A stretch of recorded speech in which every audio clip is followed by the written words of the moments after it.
Good afternoon, everyone. Chris Berryman here. How is everyone doing today on wonderful Wednesday? Another great day to be alive in the middle of our great week that is Monday through Friday, which also counts weekends, which I love my Saturdays and I love my Sundays. I'm sure you do too. So, again, thank you everyone for joining our Bringing Humanity Together live stream today. This is one of 3 open forums under the Bringing Humanity Together umbrella where people can discuss topics related to the workplace, humanity in the workplace, in a very positive and constructive way. When we really want to know what the issues that are out there that are facing people today, because it is our goal, our mission, our purpose, and I dare say our calling to both work with employers and employees to bring humanity back into the workforce. And remember, we always will be going live every Tuesday, Wednesday, and Thursday, all at 3 o'clock Eastern Daylight Time. And we just remember, we have a 15-minute meet and greet from 2:45 to 3 o'clock. So please bring your friends, colleagues, fur babies. Invite them all in. We would love to hear from all everybody because we want everyone to be a part of the conversation because we truly believe that we're all interconnected to one another and we're all sitting at the very same table of humanity. So let's have that great and engaging conversation together to not only uplift but also impact humanity in a great positive way. And today is going to be a special edition. We're waiting for our host today, and he is going to share some great insights on what he's going to be bringing to the table today. So just remember, every Tuesday, Sharon Care of Sandy is hosted by Sandy Chernoff. I host Conversation for Humanity on Wednesday, and Thursday is always hosted by Miss Carla Finnegan for Humanity Happy Hour. And as you are watching it on YouTube or on our LinkedIn Live, when you jump on, feel free to comment, ask questions. If you want to be a part of the live streams, we'll insert the live stream link on both platforms so you can be able to join us. And just to let you guys know, we can have up to 6 people at any given one time. So we can have one of our people switch people in and out as we can so we can be a part of the conversation today and everything like that. So, how are you doing today, Miss Cindy? I'm good. I always look forward to these conversations, Chris, because I they're do too. interesting, they're I do. informative, and we always have fun. I mean, there's always a lot of laughter and a lot of good things come up. And sometimes from people that, have sent us notes, but all often from the people who are actually on the call and who are contributing from their experience. And it's just, it's just always fun. That I it think is. That I it think that is. we're doing a good job here, and I think that all of us who are regulars on here enjoy it. Yeah, I truly get a lot out of these conversations uh, each and every single time that we do them, and it has been I can't understate it or overstate it or however you want to call it. I just can't believe how much of an impact every single one of you has had on me on the conversations that we've had because I'm going to say it to the world again today. I believe in my heart of hearts I wouldn't be here if it wasn't for you guys. I think this is my doctor. Hello? I'm good. How are you? So, like I said, I'm just so thankful and honored that each and every single one of you is a part of this journey and everything. So it's going to be not a matter of if this is going to get big to what we're doing here at Bringing Humanity Together. It's only going to be a matter of when and who's going to be on board. And oh, here we go. Who else is going to be here today? Miss Carla. Hi there. And Hi, Cosmo. Carla. Where's Cosmo? I don't know where he is. He's laying right here by my chair. We just got in from outside, so. Can't beat Cosmo. He's always right there by you. Yeah, he's always doing something, Hey, buddy boy. I can never get him on camera, so. So how are you ladies doing today? Great. Doing good. How about you? It's a rainy day here in Michigan. Come on, bring some rain down here for me, please. Need a little rain. The rain finally stopped here, and but I saw that it was literally all the way The up coast? the south of the United States, all straight up through the Great Lakes. Wow. Mm-hmm. It's a pretty big Man. storm. Oh, Well, when it rains in Florida, it rains. it does. It does. That It doesn't it mess does. around. That it does. That is the well. Now, ladies. Now, our guest today is going to be Brian. But did you see what he put into our Conversations for Humanity chat earlier today? I have not yet. Definitely go back and take a look at it because he was referenced John C. Maxwell that was from yesterday's call, and it was really interesting what he posted. Okay. So definitely check that out. And and I now have something for us. I really think is going to be really awesome, and I want to get you guys' take on it because it was racking my brain all day yesterday and all morning this morning, and Sandy just shared it with me because I was like, I forget there's the three L's. What's the three L's? And then she said, listen, learn, and lead. Mm-hmm. I love that. Where did Brian put his comments in the leadership chat? No, no, in Conversations for Humanity, room one. Oh, maybe I was in the wrong room. Yeah. So, but Brian's got a true Here it is. unique perspective. He really does. And he always does it from a sense of the observer standpoint. We, Mm-hmm. as of the observers, just like he always used the analogy about a tennis match. When you see two people engaged in a tennis match, and if you really want to truly be present, you're just doing it from the observer standpoint about being present. But the people who actually are playing tennis, they are truly in the present moment because they are actually doing what they're doing. And when it even comes to leadership, and even mentioned this, I believe the other day, it's like, how do we actually do leadership? Do we just say it, or do we actually do it in that present moment?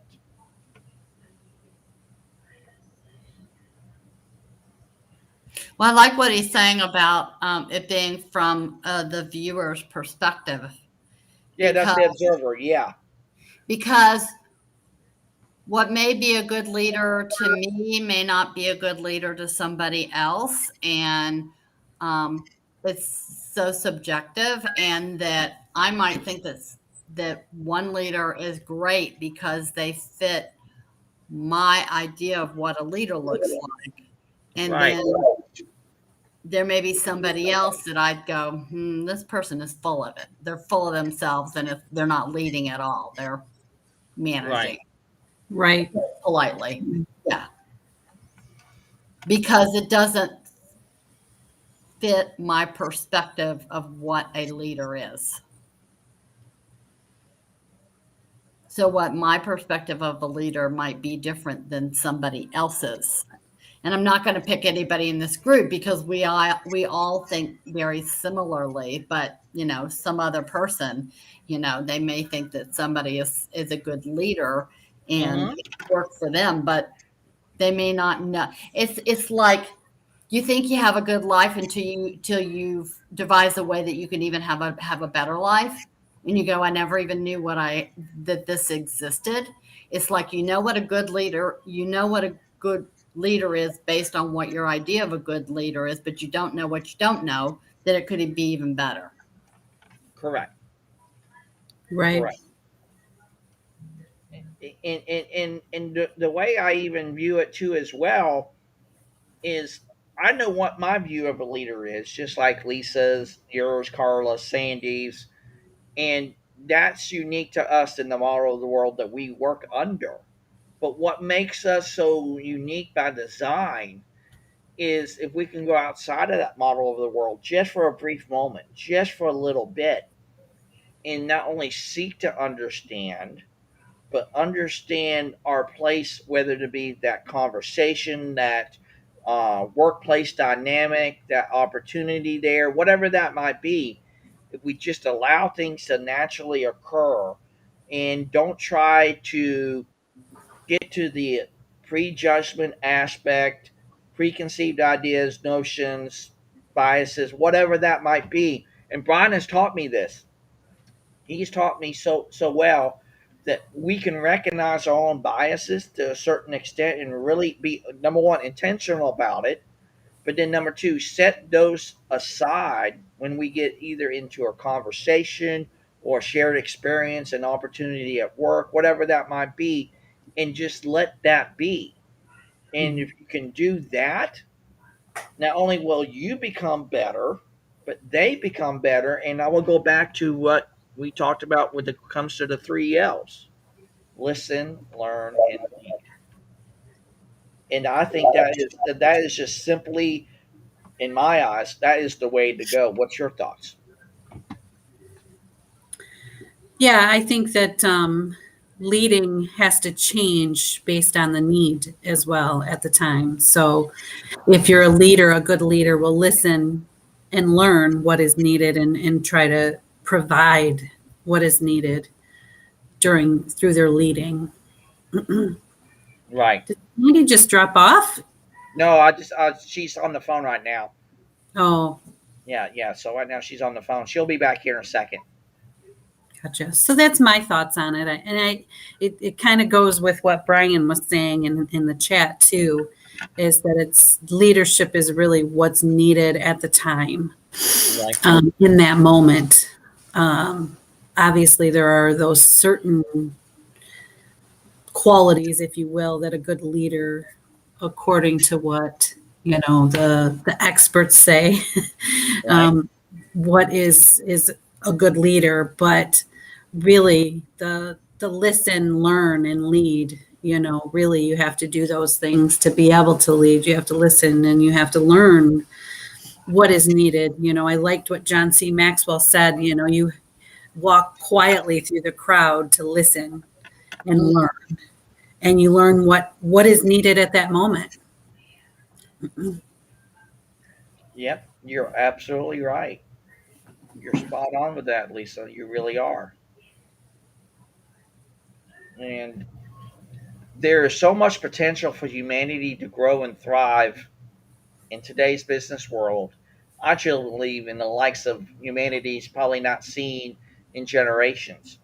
And I truly believe what we are going to do and how we're going to approach it not only will be a benefit to every single person at every level of any organization on this planet, it's going to be beneficial for people in every single community because, again, like I've said before many times, the very same community that we live in is the same community that we work in. They're interconnected. That is really in why leaders don't recognize that. I don't understand.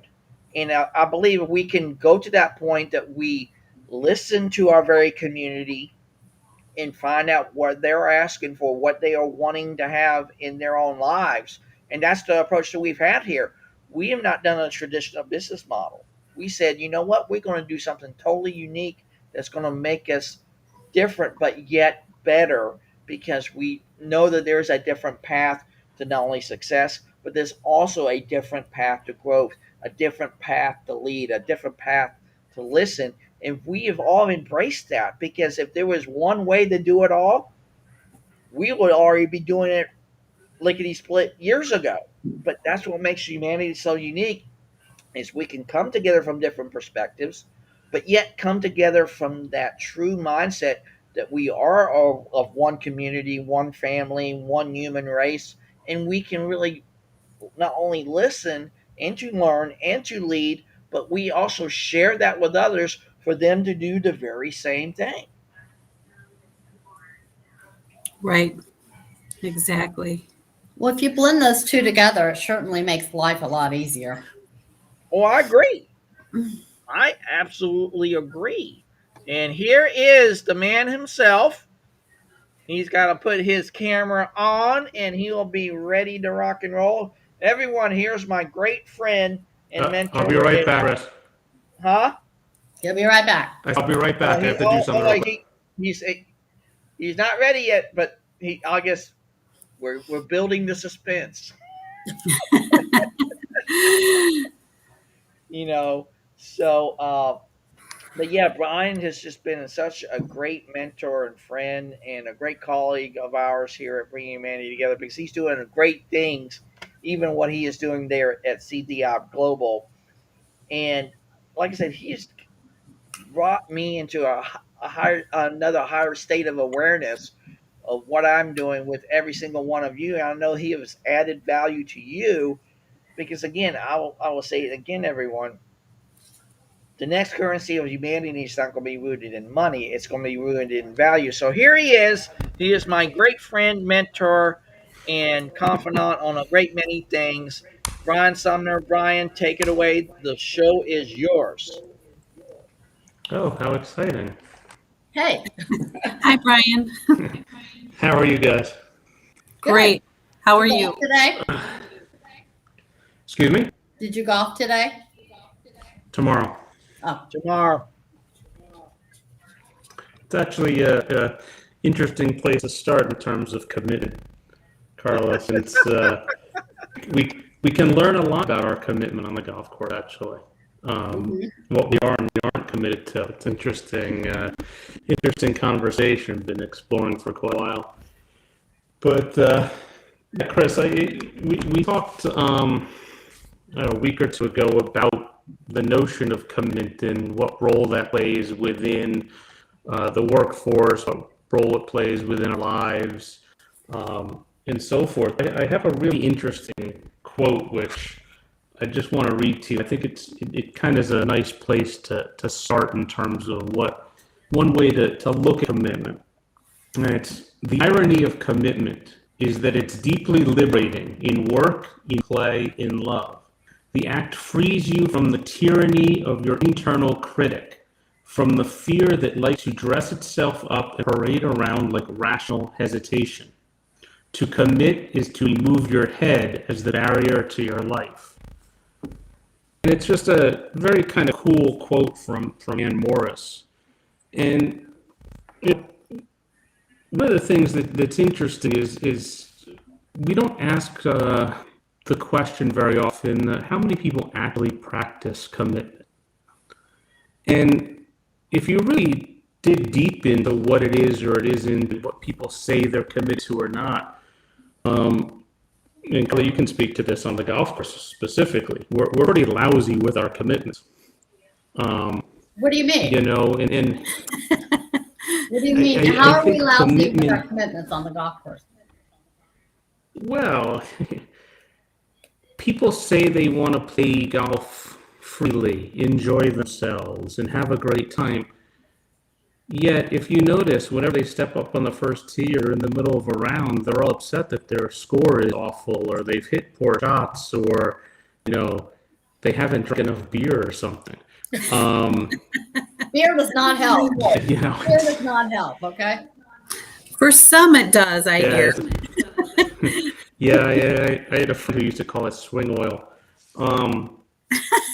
But it's kind of fascinating, because if you look at commitment, it's really quality that creates a space for you to really keep your word, right? And most people don't keep their word. We're not really committed. If you look at read the quote, very often we're always looking kind of what's the next best thing. We say we're committed to taking part in a meeting or fulfilling the obligation of a project, or committed to listen to someone. But I don't know if we actually do. And we start talking about declarative language and bringing something forward, right? And we go back through history of this country. Prior to the Declaration of Independence, there wasn't the belief that all men were created equal. It only became possible when we declared that and wrote that down. So I think commitment is very I'm similar calling Mark right now. in terms of, you have to be open to being committed to. Now, commitment is different from intention, Chris. Commitment actually supersedes intention.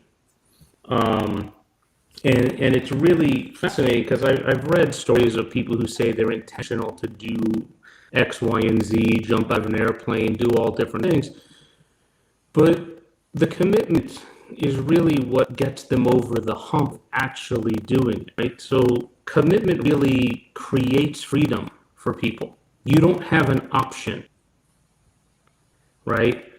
I'm committed to being here and giving my all, or I'm committed to listening to you, or being in support of you.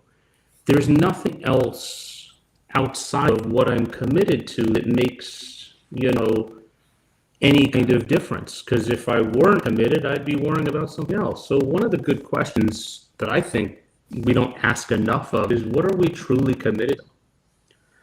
And, you talk about golf or otherwise, meetings in business and positions and what you do or don't do. You get politics. Most people are committed to looking good, sounding smart, not embarrassing themselves, making sure that, they have the answers, right? I mean, I spent 12 or 13 years in academics. Virtually everyone who's in academics are people who think they have the answer, think they have the answers, and want to tell everyone that they have the answers, right? And they're committed to being the person who has the answers. That's what's important. And it's interesting because commitment supersedes and even goes beyond our mind, what our thoughts are, what our emotions are, right? And regardless of what thoughts come up or what our emotions have, can you stay committed to what it is that you're doing regardless of those external circumstances, right? Ironically, commitment's not something we're born with, though, Chris. We have to create it. And it comes from nothing. I mean, we create this stuff and make it real. We bring it forth, if you will. And it allows you to make something happen, right? You say something's going to happen and being committed to creating it and making it happen. It's interesting. I mean, I say we're lousy with commitments. Well, don't look much further than your local politician or national politician. I mean, they say they're committed to something, but that's not really what they're committed to, right? If they were actually committed to governing, they would actually govern. So I'm not saying they're speaking for them what their commitment is. It might be something else. And this is where I think what we look at in business is that what are employees really truly committed to in a team setting, not in a team setting? What are managers, leaders truly committed to, right? Look at the organization you're putting together, Chris. What do you truly commit to? Regardless of all the banter that comes into your head and what you think about what other people say you should, shouldn't do, how you're supposed to, what are you committed to? And are you willing to just do that regardless of everything else? And I think that's where it becomes really fascinating. Maybe in many ways, a lot of this stuff isn't mental or physical. It's just commitment in whatever it is that you're doing, right? And that's one way I describe what golf is, Carla. Golf isn't mental or physical. It's just commitment in golf. What am I truly committed to? Am I committed to looking good? Probably. I mean, we're all have these addictions that we have, and we're constantly battling. As we talked about, Chris, and with Graham, how we actually listen to someone. Most people listen through filters, right? As I've told you, 40 million bits of information hit our subconscious, conscious every second. We can only process 40 of them. So we have an option. We can choose what 40 we pay attention to. And I think that the commitment is one place that we don't practice enough. We bandy about the idea of it. It sounds great, but how many people actively practice commitment? Right? I mean, we'll keep golf theme going for a second. I'll go to the driving range and I'll practice and hit golf balls. and I'll be committed to one thing for a half hour, 20 minutes, 5 minutes. But how many people actually committed to and concentrate on whatever it is? Most of the time you're there for a second or two, then you're off. We're off to the next thing, right? And it's developmental. The more you practice, the more you're able to grow your capacity to stay with it. So I think that would be an interesting place to start, Chris. So, what are we truly committed to in the workplace? And I think that kind of runs into the rub, if you will, right? I mean, we like the altruistic, all for one, we're all in this together, whatever wonderful slogans being bandied about in the news media nowadays to tell people that, we should care about others. That's one of the catches in business is that regardless, our individual values, individual commitment will always supersede that of the greater good. And it's hard for a business sometimes to get everybody to buy into and kind of row in the same direction, especially when people are there for all various reasons.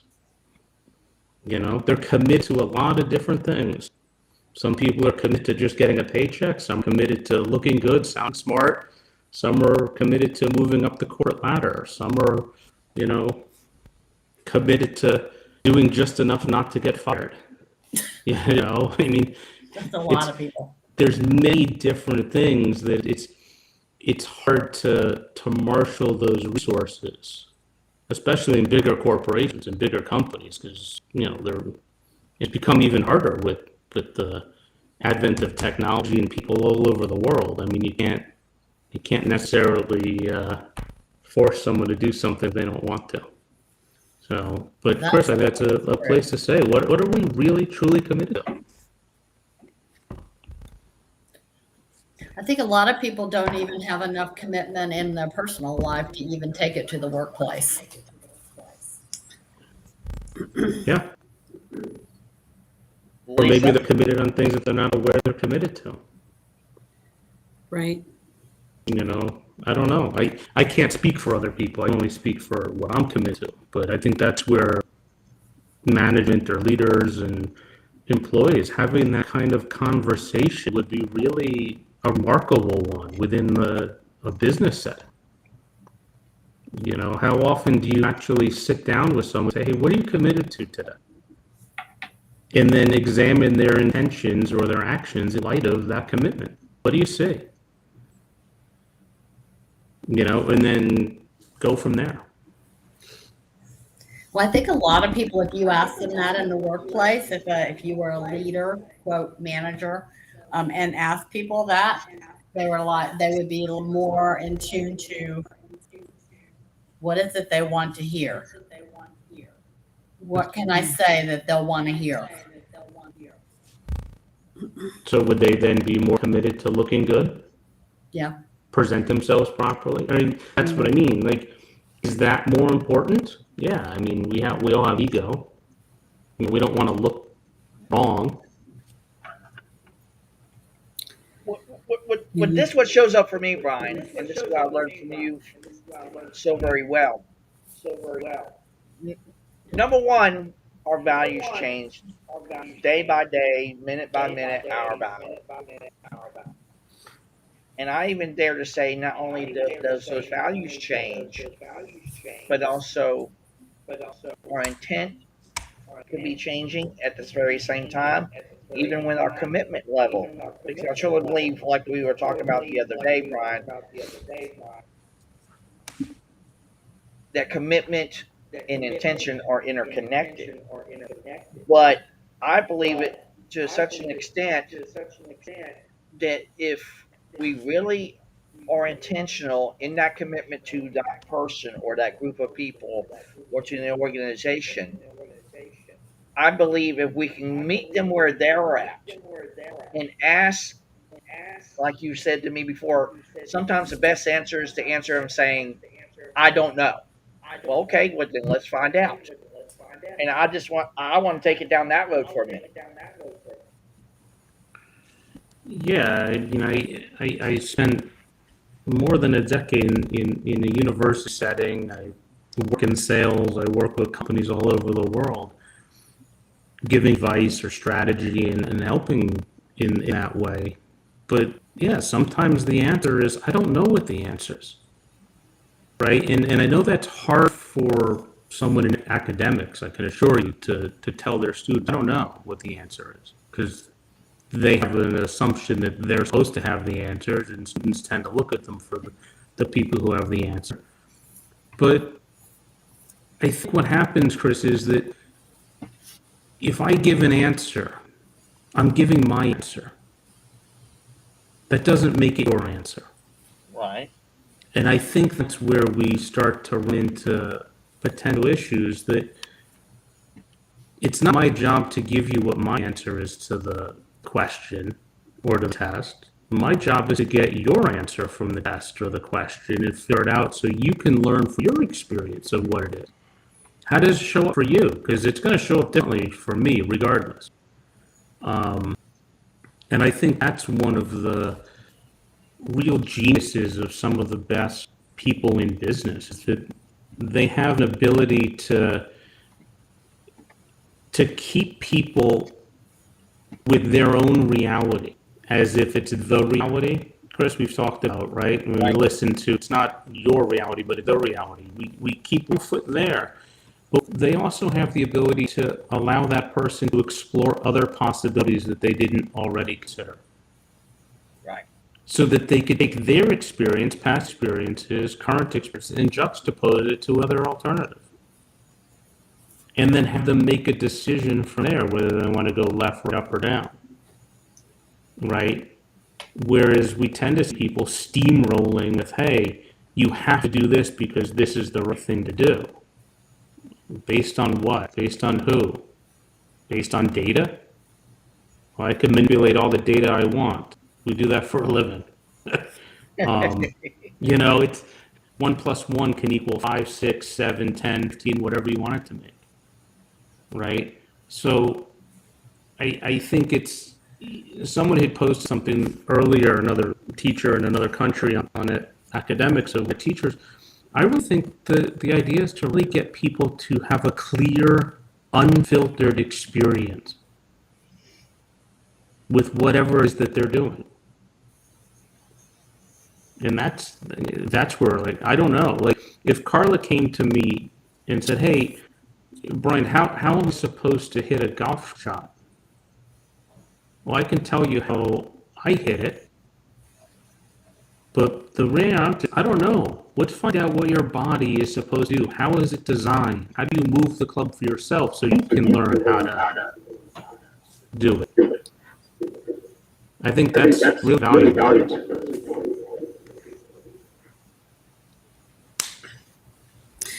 Yeah, I think you're right. Commitment is one of those things that we don't practice enough.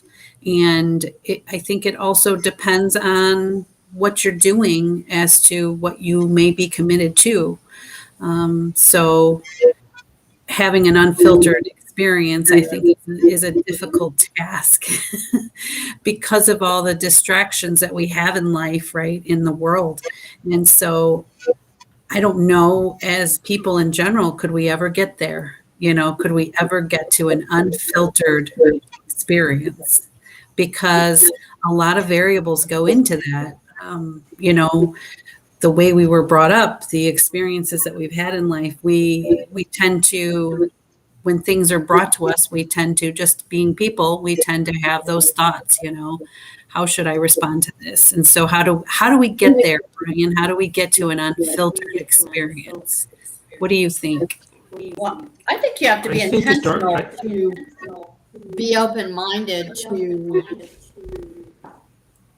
look at things without a filter. And when you're thinking that you might be looking at something unfiltered, there might be a filter in there that you're not aware of.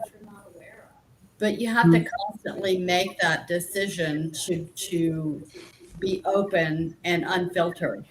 And that comes with intentionality. You have to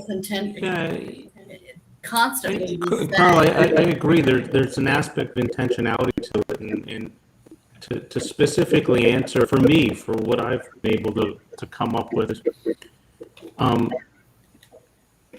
Imagine listening to someone in such a way that you never actually heard what they're going to say before, even though you've met them. Can you listen to them anew as if what they're going to tell you is going to change your life so profoundly?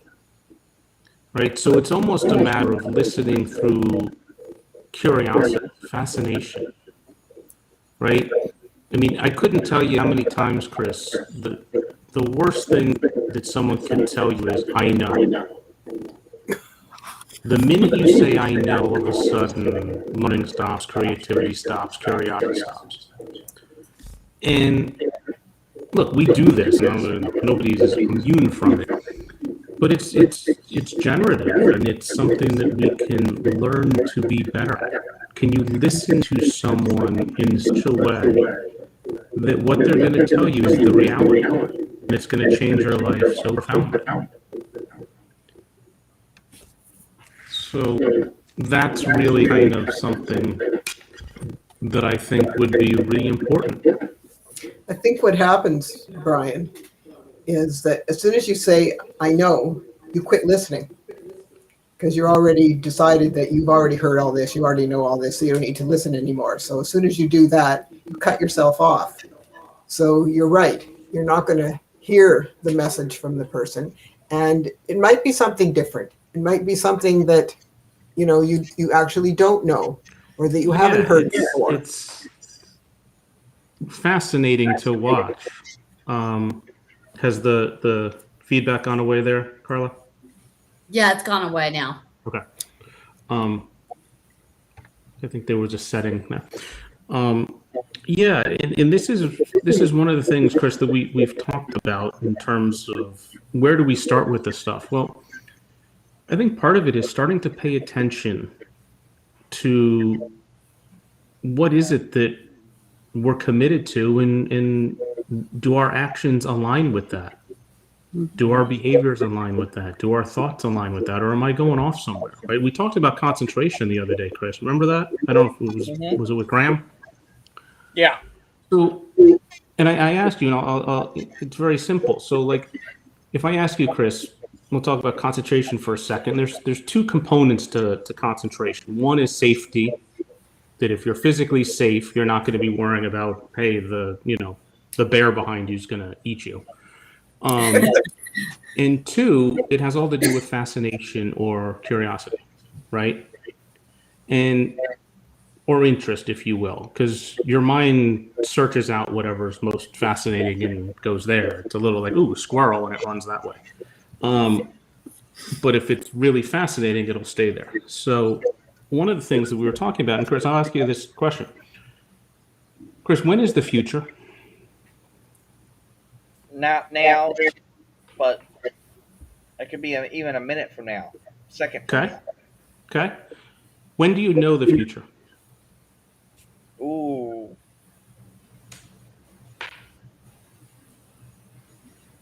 I had to think on that one. You never know the future. You never know. Well, yeah. When do you know the future, or when do you know when you're? Well, I guess if you knew that you were in the future, that would be now. So when is the past?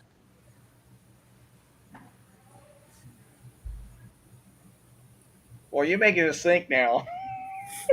Well, if you think about it, Chris, real quickly, the past is something that has happened before, a minute ago, 2 minutes ago, 200 years ago, a second ago. The future is something that's coming up, a second from now, a year from now, 100 years from now. Right. But when do you know the future and the past? When it's the present. Yeah, now. You can't go to either place unless you're Doc Brown from, Back to the Future. But that sounds like fun exist. Too. Yeah, both of them exist in a thought about some other time other than now. Mm-hmm. So if you consider concentration for a second, Chris, and I asked you this question last time we were talking with Graham, what segment of population are the greatest concentrators in the world? babies. Yeah. They just stare. They hardly ever blink, right? They just absorb all the information. So if you consider concentration for a second, the greatest concentrators in the world are focused on whatever they're focused on, and they catch themselves when they go into a future thought or a past thought, and they come back faster to whatever it is that they're doing now. See, you can't lose concentration. There's no such thing. You're always focused on something. You're either focused on what you're doing, or you're inside of a thought about something that came before, or a thought about what's going to be coming up. So you talk about concentration in terms of commitment. Well, I'm committed to being present, to listening to you for the next 15 minutes, let's just say, Chris. And can I be committed to that and stay concentrating for the next 15 minutes? Or am I going to go off into some conversation about, I already know, oh, I've heard this before, what's he going to say next? Oh, you see what I'm saying? Or am I just going to be here listening without those external conversations? So it's a matter of just paying attention and practicing. What are you truly committed to? And can you practice being committed and practice, concentrating? Right? I mean, you take this into golf, Carla.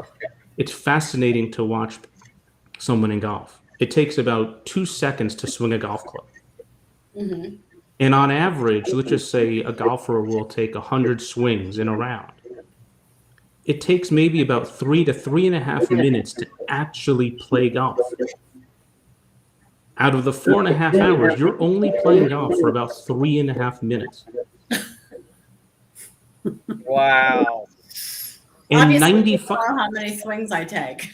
Well, the ironic, the point though is the industry, the teaching industry in golf is predicated on 95% of swinging, which is less than like 5% of the entire game. Yeah. So what are you doing for the rest of the time? Right? So, and even in the golf swing, you might stand up to a ball and you say you're committed to doing something, you want to have a swing thought. But in the middle of that action, you're no longer with that intention. You're now looking at a past result and saying good, bad, indifferent. Did my partners like it? You're comparing, you're contrasting, right? And in 2 seconds, boom, you don't even realize. The junk and yeah. Mm-hmm. Yes. So one of the things that's ironic, and I'll relate this to business for a second. Let's just say you stand over a golf shot, and my intention for this swing is to take it back slow. Okay. So taking it back slow is a future directive. I'm now having a conversation about something that's going to happen in the future. I take it back slow, take it to the top, I hit a golf ball. In the middle of the swing, your target becomes the golf ball. Hit that as opposed to swing out to a target. So in the middle of that, our technique changes. Our body motion actually changes because we're focused on doing something other than what we said we're going to do it. So if you look at it in business, in meetings and other things, we say we're focused or intentional to do something, but in the middle of that action, our behavior changes because our intentions actually change without us knowing it. We want to be there and listen and get through a meeting or an agenda and solve a problem. But in the middle of solving a problem, the conversation turns. It becomes, I'm right, you're wrong. Domination. Making sure I don't sound stupid. Making sure I get what I want out of it. Making sure that whatever.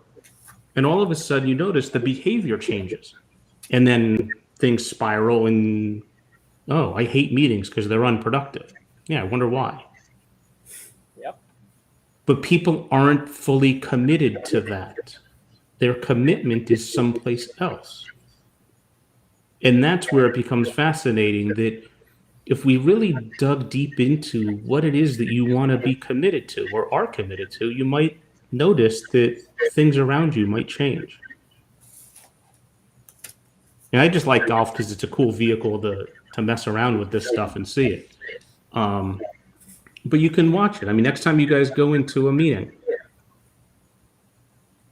see if you have an intention and see if other people have an intention of what you want to do, and start noticing what happens, what people say and what they don't say, and where they start going.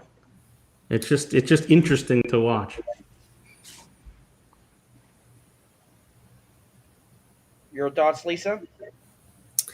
Yeah, it is interesting, and it is something that I will definitely do, just because of it.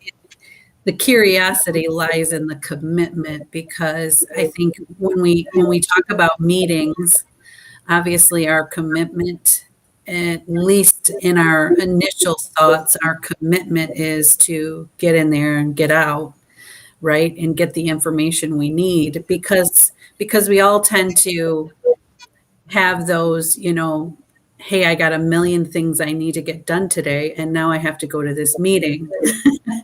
So we want to get in, we want to get out with the information we need. And so that becomes our commitment, or begins our commitment to this meeting. But it can change as the meeting goes on, depending on what's being said or what might be expected. So it'll be interesting to really take that and look at that, and how things change. Yeah, and it's not a right or wrong thing. It's Right. just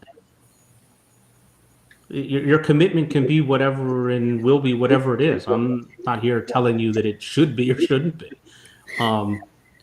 I think and that's where I told you, we've talked about it, Chris, is that you have to just, in order to get somebody to change or your behavior to start, it would be like, remember I asked you and Graham the other day, we're going to take a trip to Paris. Right. Where do we have to start? What's the first thing you have to do in order to take a trip to Paris? Book a flight. Either get on a plane or get on a train. Before that, You have to ensure you have the money to go. Or that too. So you make have to the intend decision to to go. go, right? before all Book a that. flight, book a hotel. Before all that. You have to make the decision to go. Mm. Yeah. No. Wouldn't that be helpful? Yes. Know where you are. Well, where are you traveling from? Like, what if I live in Normandy? It's just a drive straight down into Paris, right? What if I lived in Florida? I have to fly somewhere to get to somewhere, right? If you live somewhere else. So the point being, though, Chris, is you have to know where you are before you can do anything. See, Right. we try to make changes in companies, in behavior, in personality, whatever, golf swings. But we try to make them based on what we think models are, but we don't even recognize where the people are starting from. Ooh. Right? So in order for you to actually make a change, you have to be aware of what's occurring as it's occurring. Like, we all practice public speaking somewhere along the line. Most of us have, right? And we've all probably been told, oh, you say too much, or you pause too much, right? But that's nice to tell someone that they say or they pause. But until the person actually recognizes and catches that they say or pauses when they pause, no matter how much you tell them, they're going to keep doing it. Even though they've seen it, they've heard it. So you have to get them to have a clear experience of what's occurring. And until that happens, you can't juxtapose what you're doing with the new behavior. So in business, in anything, what are you truly committed to? And that commitment will give you some insight into the behavior behind what people say and do. See, people don't act randomly. Right. Right. But this also comes up for me, Ryan. It's like when you say just a second ago about know where you are. Yes. And if you want to know where you are, you have to know where others are at as well. Yes. Because you can't meet them where they're at. How are you going to go to that trip of Paris if they can't even go? Exactly. Yeah, it reminds me of the old George Carlin movie. He was walking around New York City, and someone came up to him, and he said, "How do you get to Carnegie Hall?" And the guy said, "From here." And he's like, "No, from the moon." Like, of course, from here. Like, this is where he is. And it's like, yeah, but you're exactly right. You have to be willing to understand that people are going to be exactly where they're supposed to be. Like, that's where you are. Cool. Not in a good, bad, or indifferent, but that's where you are. Like, yeah, everybody's in different places with all of this. And that's what also complicates being in business, right? I mean, we all expect, because you have a certain level of degree, or you've gone to a certain school, or you're from a certain geographic location, or you have certain amount of work experience, that you automatically know something. Right. And Not Carlos, we know necessarily. well, yeah. Tell that to the fearless leader of NIH. But we digress, right? Yes, Um, we have on to other things. Well, what's your thoughts on that, Carla? Well, I think just because you have a degree or a certain level of education doesn't mean you know everything. Or that you're good at it. Right. Yeah, well, that's true. Yeah, or that you're good at it. You know? A lot of these things just take focus and practice. yeah, It's a matter of really realizing. I completely agree. It has nothing. I mean, Chris, one of the things that's interesting is academics have this wonderful conversation a lot of trying to balance theoretical with practitioner or practical work. Right. And they always want some balance of it. And they love having people from business coming in to tell them how to run a business. And that's nice and all. The problem is you're only getting their experience of how to run a business. That doesn't mean that's how you run a business. Like, Right. we could bring in any business leader and say, hey, this is how they started their business, Elon Musk. Okay, that's great.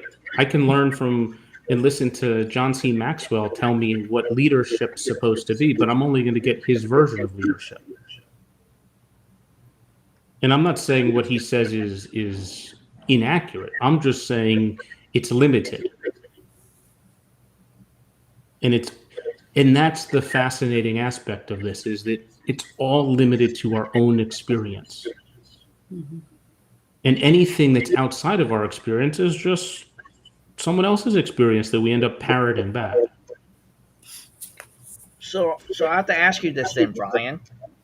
For us to tap into on unlimited and limitless potential, how do we go from not being limited to where we are, but unlimited into where we go, not only in a team dynamic, but also in a leadership dynamic? How do we get there?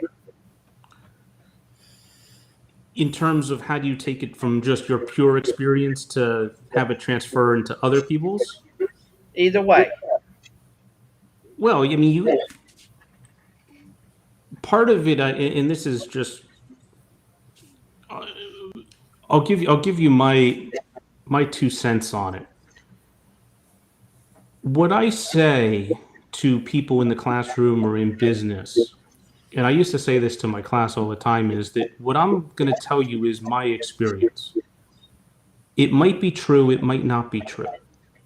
But I want you to consider what I'm going to say in light of your own experience, and hold it up against your own experience. It might make sense, it might not. It might be revolutionary, it might be a bunch of BS. Take what you want, throw out the rest. And from that, let's start asking some questions. So I think it's my job as a professor, coach, leader, whatever you want to call them, it's my job to get the greatness out of you, not for me to instill the greatness in you. See, I think one of the biggest mistakes we make in the business world, or even in academics, is that people in positions of leadership are looked at as people who have the answers. And I'm not saying they don't have answers. I'm just saying that's how they're looked at. And they tend to look at themselves of having the answers at times. My point is, imagine if you flipped that around. What if you looked at your employees or your students as the geniuses, having the answers? And it's my job to get it out of you. And how do I do that? I have to ask certain questions. I have to get you to start thinking for yourself. Start examining what your experiences are or aren't. Not based on what I say they are, but based on what you say they are. So in a weird way, it might be my job is to coach you to be able to coach yourself. Yes. Remember that, the whole Lao song, when the student is ready, the teacher will appear. Yeah. Let's finish the quote, please. When the student is ready, the teacher will disappear. So it's my job to disappear. And I remember when I was learning golf, a person that I'm still very, very close with in terms of, he said something very interesting to me. He said his job is to work himself out of a job. That he can provide and help to develop a toolbox for his students so that they can do it on their own. And I think that's one of the things that we miss in business and in school is that, it's my job to give you feedback and mirror back your experience so that you can learn and develop yourself. But how many people actually want to do that? I mean, we're so gratuitously looking for answers and giving answers and, how do I fix this lug nut? And you Google it and 30 seconds later you have a video of how to use a wrench. As opposed to actually looking at the wrench and seeing how it might work. Now, I'm completely inept with wrenches, so I know nothing.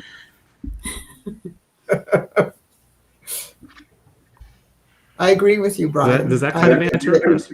The teacher's job is to give the students some insight and to encourage them, I agree with you, to think for themselves. And you're right, what we're sharing is our experience. I think that's it, Chris. I think it's really a matter of giving people a space to explore and learn. Because I'm not saying it's easy. I mean, we're talking in broad strokes here.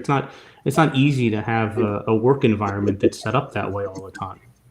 I mean, there are realities to customers and making sure things happen and making sure that sales and projects get done on time. I mean, there's an aspect of that. It's not just that. I just don't think we ask good enough questions, Chris. I really don't. Well, I just love what you said there. That and it goes back to what you said to me about, of course, about the hero's journey. And that's what I'm thinking about.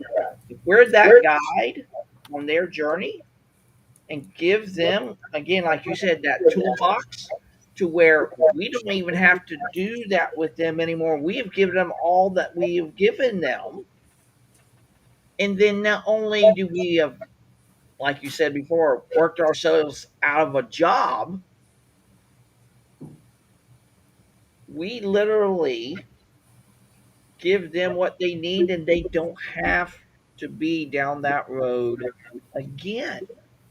Again, we can literally disappear before them or they with us, because if leadership is a true dynamic that everybody's involved in that, not only can I disappear from your view, Brian, you can disappear from my view. Yeah. But sometimes on a team, Chris. I mean, I guess one way to describe it is, we'll move around the table. You have kids and they grow up, and then there's a certain age where you have to let them kind of go off on their own. Yeah. We don't do that in the workplace, though. You ever notice that? But you see, we very rarely allow our employees to go off on their own and figure it out. But we Brian, herd them like cats. when you have a team, Yeah. sometimes And the we leadership micromanage and we make sure will like, actually move around the it's table depending fascinating on how what we're you're doing so and who has the tied to certain expertise to For some do results reason, that. I don't think, Sandy, I don't think Brian can hear that you're talking.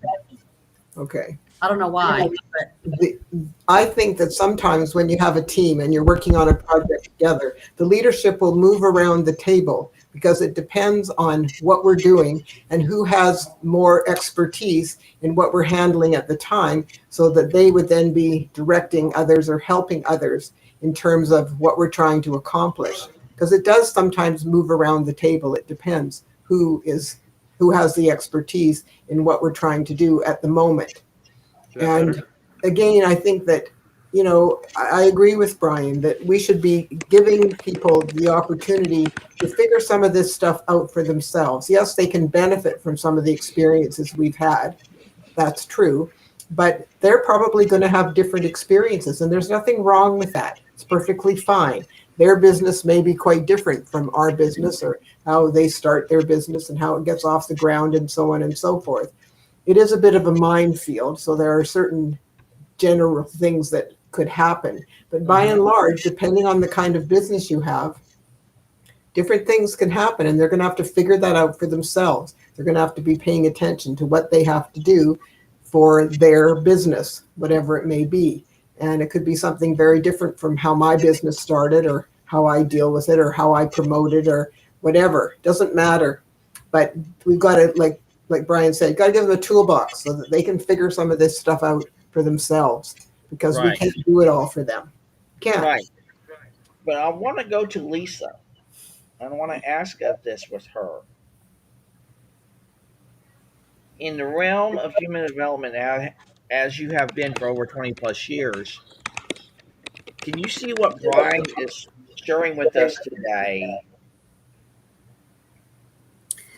really be turned around in such a way that we, not only as whether it be trainers or leadership people or even HR professionals, can we literally give them that toolbox that we don't have to always be seen by them? They can literally go off and chart their own course and let them figure it out for themselves. Yes, I think that it can be done. It really depends on the job that is there that has to be done. So in an example, you have production team members. You can't just say, here, go do it. And, you have to actually show them how to do it, and then let them practice it so they can get better, so that you don't need to be there. But in another position, you may be able to provide them with the tools and let them kind of go. Now, I can give you an example. I trained 2 interns, and both of those interns, I would provide them before they were on their own. I would provide them with certain scenarios, and I would ask them to provide an answer. I wanted them to think, like Brian was saying, I wanted them to be able to think about the scenarios and think about what the answer might be. And then I would provide them feedback on whether, based on my experience in the company, whether that answer was something that I agreed with or not agree with.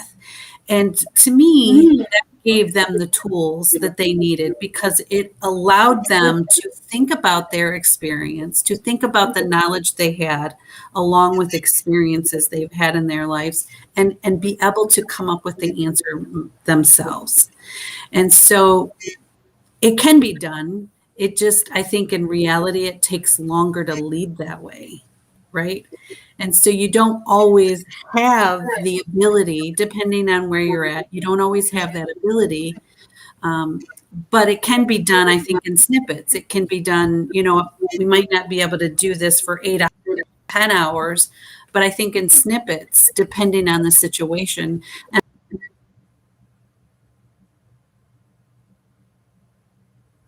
She was doing really good there, and now, Lisa's frozen.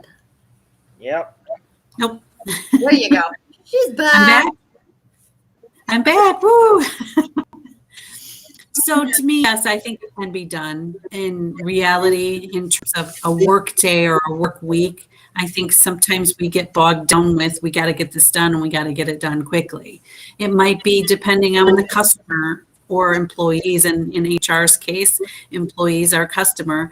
When do they need the answer back? And so what I would do is try to sprinkle throughout the day certain scenarios. So if we were working on a certain project or a certain thing, I would give the intern a scenario, a real life scenario that has come up in my experience that I give them to basically find the answer to, so that if it does come to them, they don't, when I'm not there, or maybe I'm busy or in a meeting or whatever, if this happens to come to them, then they already have the answer because we've already, they've already looked at it. They've already thought about it.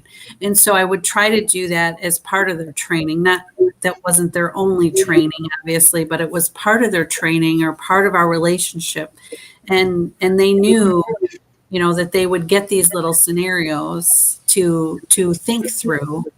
And I would tell them, there's really no right or wrong answer. It's just, I'll provide you feedback based on what I know, based on my experience. And every scenario could be different. Obviously, I could give you one scenario, but it may come to you a little differently, but you'll have this experience, if you will, to think back to when it does come up. So I think it can be done in my mind. And it's definitely a better way to go about it because it makes them think about it as opposed to me just giving. And I would tell the 2 interns that I worked with, I could give you the answer based on what I know, but you're not thinking about it. You're just given, and then when it comes up later, you're going to have to call me maybe and say, what's the answer? That's not how I want you to learn, because I might, you might have a different answer based on the scenario. And, I don't want to have to worry about whether you can come up with an answer or not down the road. I might be on vacation. I might be sleeping, whatever the case may be. I don't want to have to, and again, it's better learning for that person if they can think through it and come up with the answer on their own. Well, I think that having perspective from a lot of different people help you make those decisions. I know I've talked to a lot of nurses that have just graduated, and I tell them, I'll tell you this, enough to take your board exams. Enough to be dangerous. What you're really going to learn in nursing is outside of the classroom and on a day-to-day basis in your job. And that your learning did not stop the minute you graduated and studied your ass off to sit down and take your state boards. Right. You've only just begun, and you're going to have life experiences and different situations that you're going to have to make decisions on. And if you have a wide range of experiences that other people have dealt with, it's going to help you make better choices. And it's going to help you be a better leader one day. Exactly. So I'm going to ask this one question, and then we'll go to our call to action from everybody. And I'm going to put this to Brian because he's leading our call today. Is commitment and curiosity and intentionality interconnected, Brian? Can you repeat that real quick? Commitment. Is commitment, intentionality, and what Curiosity. Huh? Curiosity. Yeah, curiosity. Are they all interconnected? They're interconnected but distinct. Commitment gets us through the things that we say we're going to do that allow us to keep our word. They get us through the intentions what it is that we intend.